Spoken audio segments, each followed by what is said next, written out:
No programa de hoje, temos como convidado o professor de Ciência Política e Relações Internacionais da USP, José Augusto Guilhom Albuquerque. Muito bem-vindo, viu, professor? Prazer, um prazer. O prazer é todo nosso. Lá em Brasília, o Daniel Rittner, nosso diretor, e a Thaís Herédia, minha parça, nossa analista aqui conosco.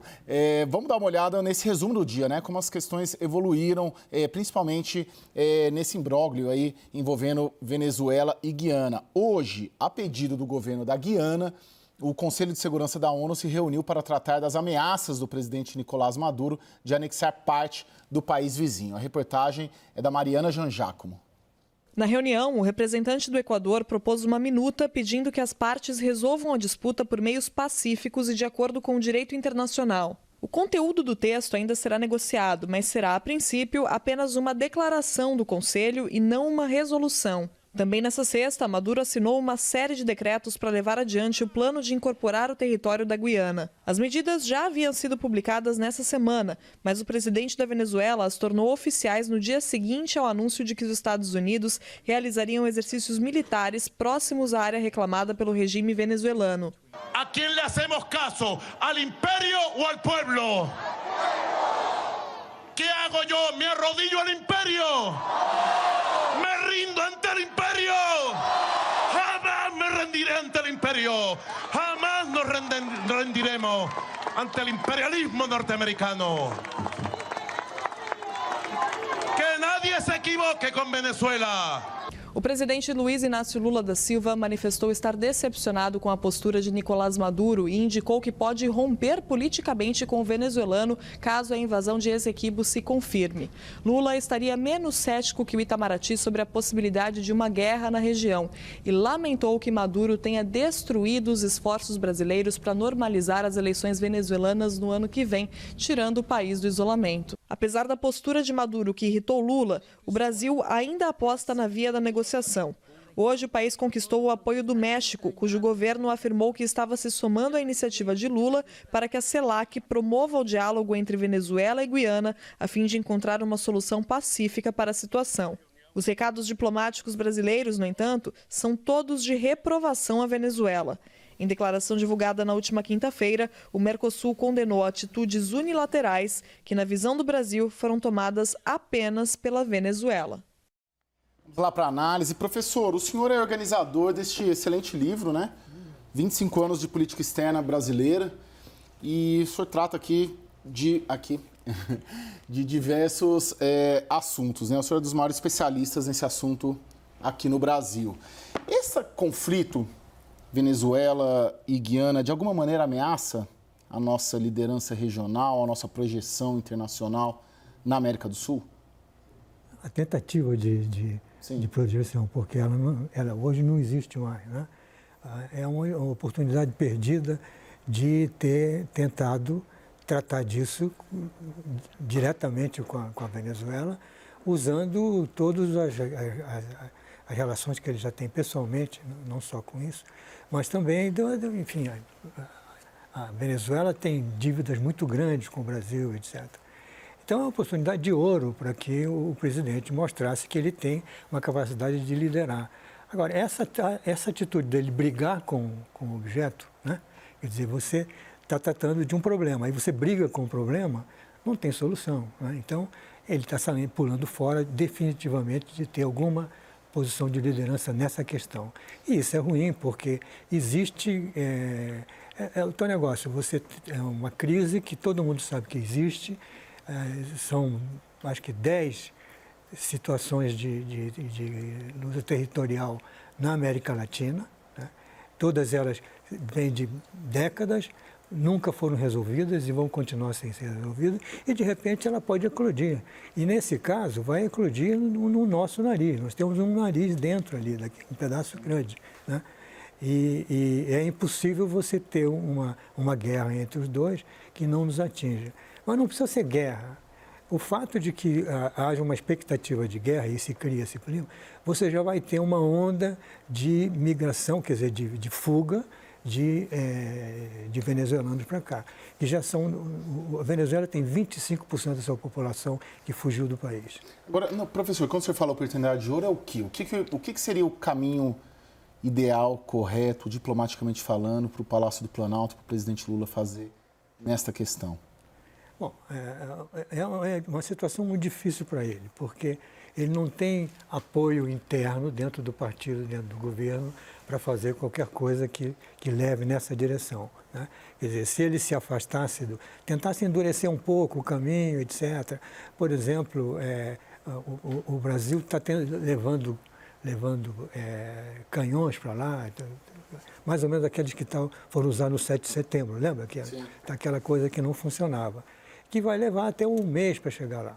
Então, a impressão que eu tenho é que o ministro da Defesa, em vez de ele fazer uma declaração um pouco mais dura, ele diz, não podemos aceitar que eles passem de avião aqui, isso é inaceitável e tal. Ou seja, ele está dizendo, olha, por favor, enquanto os nossos tanques não chegarem lá, vocês, por favor, não façam nada. Sim. Quer dizer, nós temos marinha, que chega lá em um dia, você tem aviões ali em Boa Vista, e seria uma prova de que você está querendo mostrar força, tá certo? Que você não vai usar, tá certo? Agora, a melhor força é aquela que você não precisa usar. Sim, né? Sim. Ô Daniel, aí em Brasília, o presidente ontem se ofereceu para fazer uma intermediação num discurso público e, aparentemente, 24 horas depois, não houve nenhum sinal da Guiana ou da Venezuela desse desejo, desse interesse de que o Lula seja o intermediador. Como que está hoje, como foi hoje, tanto Itamaraty quanto o Palácio do Planalto nessa questão? Estão esperando a resposta? Nenhuma resposta veio até agora, nenhum aceno de desdobramento positivo, digamos, um distensionamento das posições entre Venezuela e Guiana nos últimos dias, incluindo hoje. O Itamaraty nem o Palácio do Planalto receberam nenhum feedback positivo, nem da Venezuela, nem da Guiana. Na terça-feira, o chanceler Mauro Vieira recebeu uma ligação do ministro das Relações Exteriores da Venezuela, Ivan Gil. Depois, na quarta-feira, conversou com o presidente da Guiana. Ele, segundo os relatos que eu obtive de quem presenciou a ligação, mais ouviu do que falou. E isso acabou redundando nesse comunicado, nessa declaração conjunta dos países do Mercosul, mais Chile, Colômbia, Equador e Bolívia, deixando claro que não veem positivamente qualquer ação unilateral por parte da Venezuela. Agora, isso está sendo claramente insuficiente para demover Nicolás Maduro de qualquer postura, de qualquer ataque retórico que ele já fez, de um acirramento dos conflitos, da postura, pelo menos retórica. E qual que é o grande medo ali? O medo não é de que haja um cálculo de guerra, de uma invasão. O medo é que nessa escalada de tensões possa haver uma faísca ali no meio dessa pólvora e de tanta gasolina. Então isso pode ser o quê? Pode ser um movimento atrapalhado ali de um pelotão de fronteira da Venezuela, pode ser um movimento ali aéreo, pode ser uma hostilidade em alto mar, na plataforma marítima, na zona marítima da Guiana, onde há exploração de petróleo e onde existem muitas embarcações da Marinha venezuelana. Então, tudo isso pode levar a uma perda do controle. Esse é o grande temor hoje do Palácio do Planalto e do Itamaraty. Que isso aconteça não por um cálculo, mas por um acidente de percurso. Deixa eu lhe perguntar sobre como o Lula agiu até aqui, até antes do conflito começar. Ele recebeu Maduro com honras de Estado, relativizou a discussão sobre a democracia, se existe ou não na Venezuela. O que isso provoca em termos de credibilidade e legitimação internacional de Lula como um interlocutor reconhecido para dar conta de lidar com esse conflito? Veja, parece paradoxal, mas ele foi escolhido pelo Biden de ser um interlocutor nessa questão. E o Biden sabe quem é o Lula, conhece quem é o Lula e sabe de tudo isso, da ligação com ele.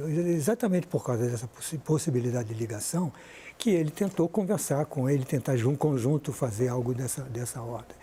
Dependia, então, do governo brasileiro ter uma posição mais ou menos definida e não ser pegada de surpresa numa situação como essa. Quer dizer, isso é uma crise que é previsível e que, portanto, devia haver alguma previsão sobre isso. Se isso ocorrer, é muito difícil, o que nós vamos fazer?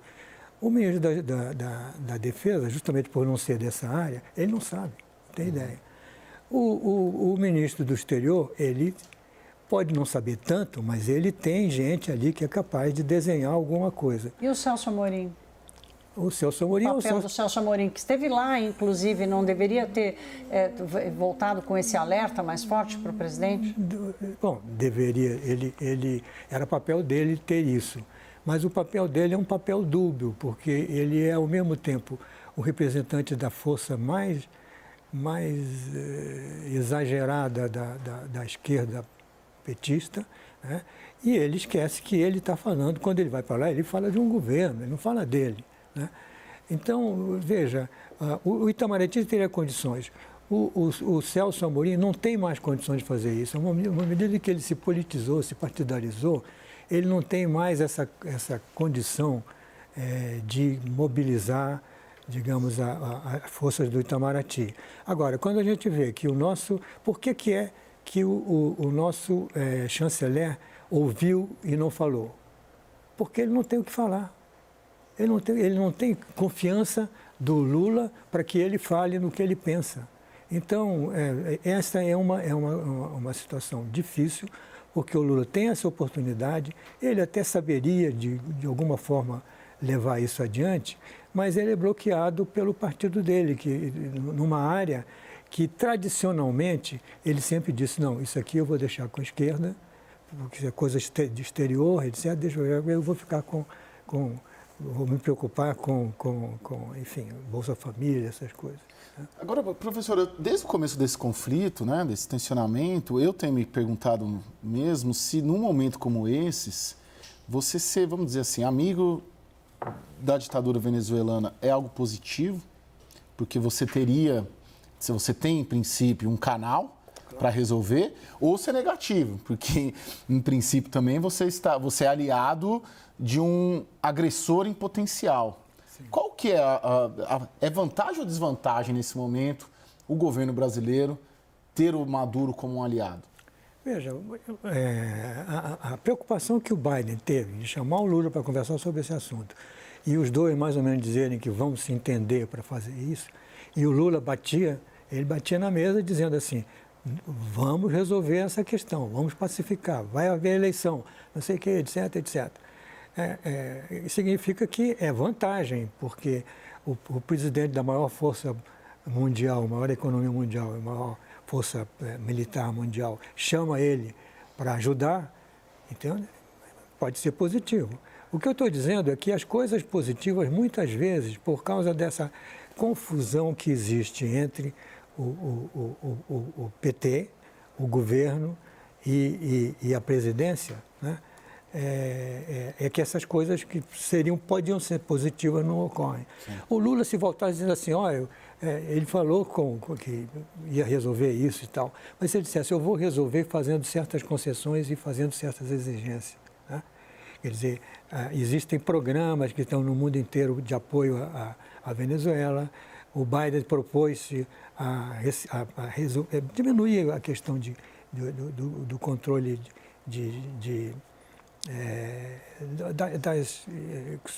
contra a Venezuela. As sanções. As sanções, exato. Me faltou a palavra. Então, era uma ocasião para isso ser resolvido. Mas se ele volta dizendo, eu vou resolver assim, vou ter que exigir certas coisas de Venezuela, etc., etc., aí ele perdeu o controle, né? E nesse momento agora, então, ele está mais difícil ainda, porque eles arranjaram de fazer um debate entre os dois lados mais opostos na questão da economia, né? Isso é uma hora de alguém dizer assim, olha, essa reunião não vai haver, acabou, manda no partido. Né? Mas, Agora, o Daniel, o senhor concluiu, professor? Me desculpe. não, concluí. Daniel, você conhece bastante Venezuela. O que teria de, vamos dizer assim, quais instrumentos a diplomacia brasileira teria, principalmente o Palácio do Planalto e principalmente o presidente Lula, para barganhar algum recuo do Maduro, em termos de investimentos, em termos de recursos? O que daria para colocar na mesa? Não consigo enxergar nada em termos comerciais, econômicos, que possa servir como uma isca, um atrativo para o Maduro.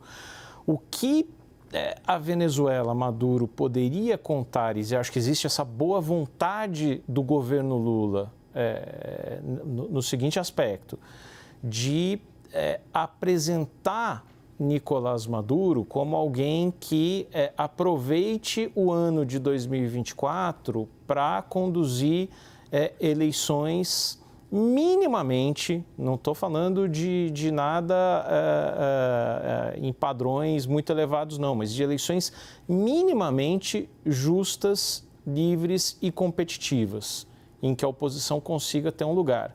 E aí o governo brasileiro pode ser um pouco fiador dessa tentativa de normalização democrática do Maduro, de dizer, olha, esqueçam os últimos anos, eu concorri, ganhei, pode não ter sido a eleição mais competitiva do mundo, sempre vai haver uma disparidade muito grande em um país como a Venezuela entre um governo bastante forte e intervencionista, uma diferença grande em relação à oposição, né? Mas se Maduro conduzisse as eleições dessa forma, ele certamente teria em Lula um fiador e um aliado para demonstrar ao mundo que o mundo poderia e deveria retirar sanções contra a Venezuela. Agora, o próprio Maduro não está se apresentando assim. Eu tenho repetido aqui, Caio, que eu só consigo enxergar nessa ameaça à Venezuela um motivador doméstico para Nicolás Maduro. É só nisso que eu consigo apostar essa estratégia de Nicolás Maduro para ameaçar tanto a Guiana. Então, o próprio Nicolás Maduro não está se ajudando nesse processo de normalização perante o mundo. Não é o Brasil quem vai poder fazer isso. Bom, gente, a gente vai fazer um rápido intervalo e a gente volta já já, continuando com esse assunto. Até já.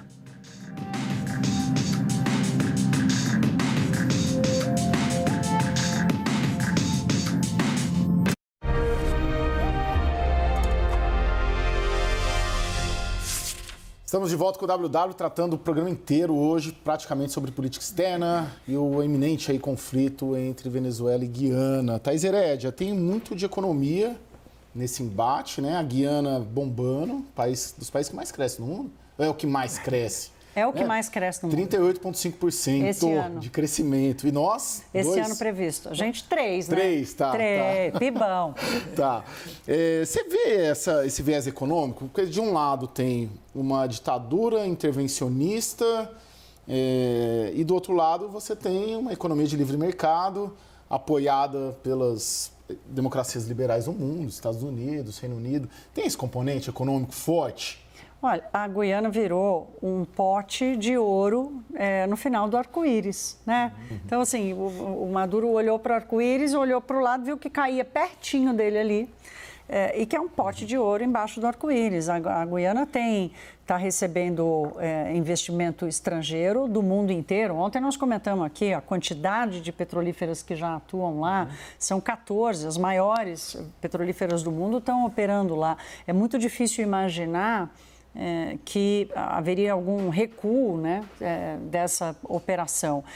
Hoje, a Chevron, por exemplo, a Reuters deu mais cedo que a Chevron estariam considerando sair da operação ou reduzir a operação que ela tem na Venezuela. Né? Mas tem um componente econômico, como olhar para a Guiana e dizer, assim como os mercados que vão para lá, as petrolíferas olham para a Guiana e falam assim, bom, eu desse pote de ouro eu quero as minhas moedas.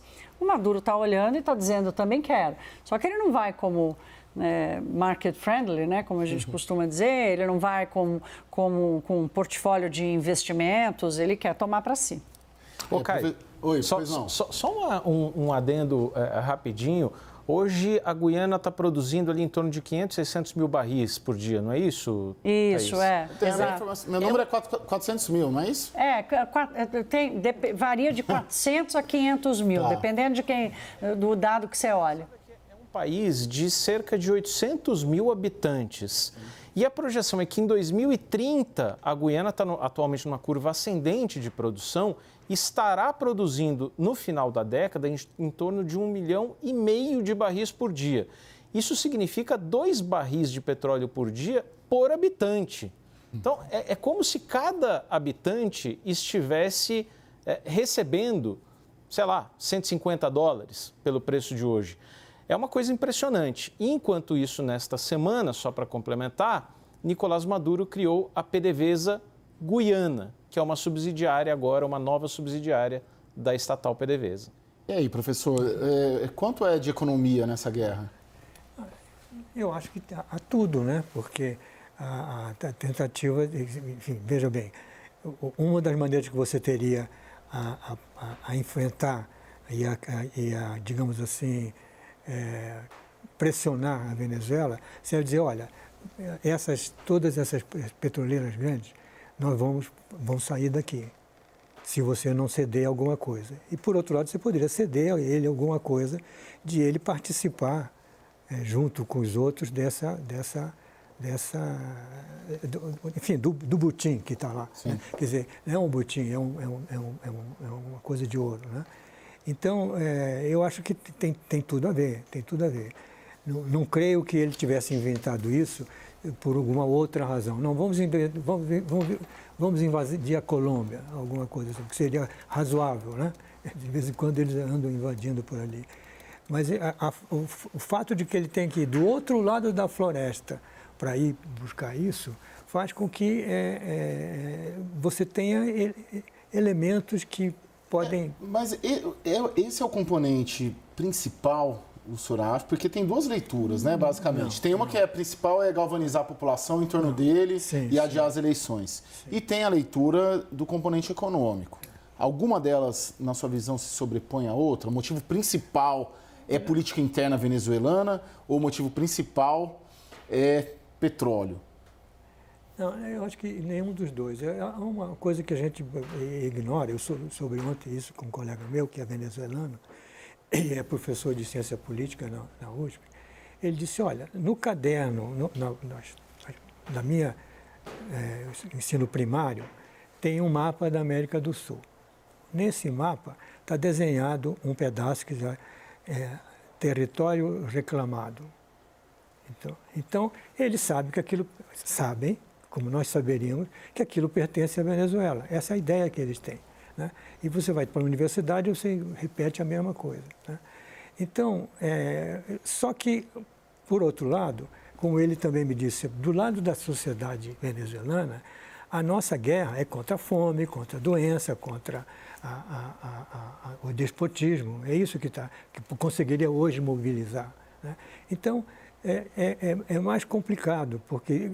Sem dúvida que a questão econômica ele está pegando esse pote de ouro e está dizendo, olha, tem para todo mundo. É alguma coisa que seria viável. Agora, eu acho que simplesmente não é também uma questão, apenas uma questão, uma brincadeirinha de eleição. Tem mais coisas nisso, eu acho. Deixa eu só complementar um dado importante aqui. O PIB per capita da Guiana era, sei lá, $2.000, $3.000 há 20 anos. Né? Um dos menores da América Latina. Em poucos anos, passou ali para $9, $10.000. Agora está em 18. Mais do que o da Venezuela. E vai crescer muito mais. Se a gente fizer uma conta grosseira dos $150 por dia por barril, né, Daniel? Isso vai para quase $60 mil. É um país extremamente pobre, o dinheiro ainda não chegou para a população, né? O país está crescendo muito, mas o dinheiro ainda não chegou, a gente não sabe como vai chegar. Os olhos do mundo estão voltados para a Guiana agora, né? E certamente vai haver um acompanhamento disso.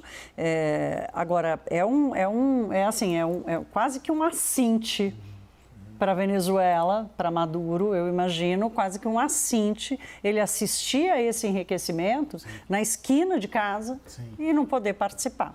Ô, professor, tem uma questão também, permeando esse debate, que é até que ponto, sim ou não, essas potências, Rússia, China, estariam por trás dessas movimentações, principalmente Moscou. Hoje circulou uma informação, né, de que o Maduro terá um encontro com o Vladimir Putin. O senhor vê um dedo russo aí nessa operação, ou é muita lenda também que começa a se formar em torno do assunto? É a teoria conspiratória, né? Estão conspirando de alguma coisa. Sim, estão conspirando o tempo todo. No mundo se conspira o tempo todo. Agora, eu não imagino que isso seja uma trama feita, primeiro, porque com a China. Não tem a menor razão. A China tem as portas abertas na América do Sul, e inclusive na Venezuela. Então, ela não tem interesse em que esse coisa seja colocado em dúvida e seja, digamos, sofrer a possibilidade de uma guerra. Isso para eles não tem sentido. E o Putin simplesmente, ele está do lado dele, porque é o único lado possível, são as armas que vêm da Rússia, etc. E não creio que ele realmente fosse apostar em algo dessa ordem, né? Agora, tem uma coisa que a gente não tá imaginando bem, a fraqueza hoje da política externa americana, né? Eles, desde o Obama, o Barack Obama, que eles achavam que faziam aquele pivô para o Sul e garantir que eles não iriam perder a hegemonia para a China. Então, esse é o principal objetivo. O objetivo talvez esteja correto, quer dizer, eles não querem perder essa hegemonia, querem pelo menos evitar perder para a China. Bom, tudo bem. Mas e o resto do mundo? Quer dizer, os Estados Unidos têm problema no resto do mundo. Ele não consegue se voltar completamente para a China, porque tem Israel e Palestina, você tem problemas internos em todos os países árabes, né? Ucrânia, né? Tem mais a Ucrânia, tá certo? E ele não consegue se livrar disso. Então, ele fez um plano muito interessante, que era o de juntar todos os poderes mais conservadores ali daquela região, fazer um trato com Israel e dizer, bom, então está resolvido o problema palestino. Eles não vão ter mais apoio de todo esse pessoal, porque eles não estão lá e aí é uma questão de tempo acabar os palestinos. Então, ele achou que isso ele podia resolver. O que ele fez? Piorou. O que ele está fazendo agora também, ele está piorando a situação na América do Sul. Ele está correndo o risco de perder a América Latina, na medida em que já tem toda a Nicarágua, tem todas essas situações, e que também, veja bem, a esquadra do Sul vai para lá, está tendo uma... ele não consegue realmente se livrar desses problemas que estão longe da China. E ajuda a tensionar ainda mais. Não tem nenhum desses problemas. Quer dizer, teria, na verdade, mas esconde. Então, não tem problema. Sim. Bom, gente, a gente vai continuar falando de política externa brasileira e de América do Sul no próximo bloco, né? A expectativa para a posse de Javier Milei e as medidas econômicas do novo presidente da Argentina. Até já.